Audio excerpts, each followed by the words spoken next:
Les océans, c'est plus de la moitié de l'oxygène que l'on respire. On croit qu'on respire grâce aux forêts amazoniennes.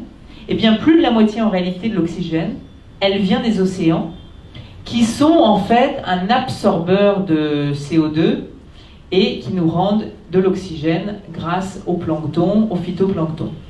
Aujourd'hui, on peut estimer qu'environ un quart de toutes les émissions de CO2 qui ont été émises depuis les années 60 ont été absorbées par les océans. Ce qui crée des conséquences, et c'est une des alertes du rapport du GIEC, c'est que les océans, à force d'absorber ce dioxyde de carbone, qui se transforme en acide carbonique, ils deviennent plus acides. Et un océan qui s'acidifie, nous on ne le sent pas, mais ce sont les espèces qui le sentent, et notamment les coraux, et notamment tout ce qui est coquille en calcaire, qui naturellement va être impacté par cette acidification. Alors les océans, c'est également la nourriture que l'on mange.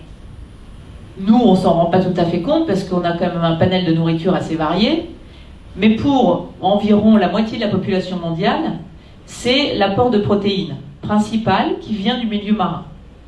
Et les grandes inquiétudes des scientifiques, c'est de savoir si en 2050, est-ce qu'on aura autant de poissons. Alors moi, je pense que oui, on aura autant de poissons, parce qu'on a appris aujourd'hui que quand on gère un stock de poissons, convenablement, il produit plus de poissons qu'un stock qu'on mettrait complètement sous cloche, dans lequel on ne prélèverait rien. Donc si on apprend à mieux gérer nos stocks de poissons, en respectant les saisons, les quotas, les tailles, eh bien la mer peut produire et elle a une grande résilience.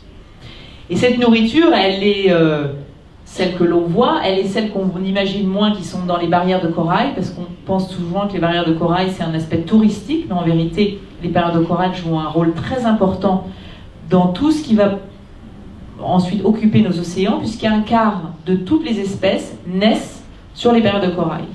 Et donc quand on dégrade les barrières de corail et on revient à l'acidification des océans, c'est intéressant de voir que c'est finalement le vivier de la nourriture que l'on dégrade dans le même temps. Mais il y a également les médicaments. Alors ça non plus, on ne pense pas que près de 22 000 médicaments viennent du milieu marin. Il y a 13 prix Nobel qui travaillent uniquement, qui ont travaillé sur nos océans, ceux qu'on aime tant en face de chez nous. On a compris par exemple la prolifération des cellules cancérigènes grâce à l'étude de l'étoile de mer. On travaille sur l'Alzheimer, sur la méduse. Vous regarderez la méduse autrement. On travaille sur le nerf optique du calamar parce qu'il est un nerf optique 1000 fois supérieur au nerf optique humain.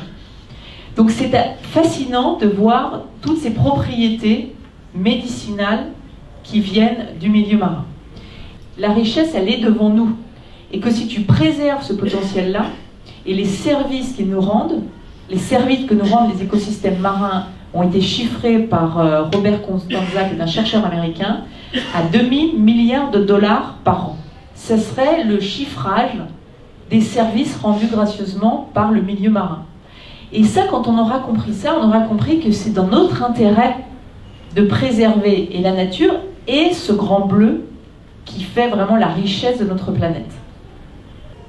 Alors si je vous raconte tout ça, c'est que pour un, vous regardiez les océans autrement, deux, vous compreniez que finalement ça peut être un défi enthousiasmant, et trois, parce que quand on comprend tout ça, on se dit qu'il y a vraiment urgence à faire quelque chose pour eux.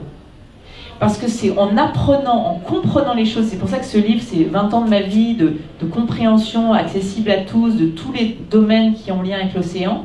Parce que quand on apprend, quand on comprend, quand on se nourrit de cette connaissance, et bien après on aime. Et quand on aime, après on se bat pour les protéger.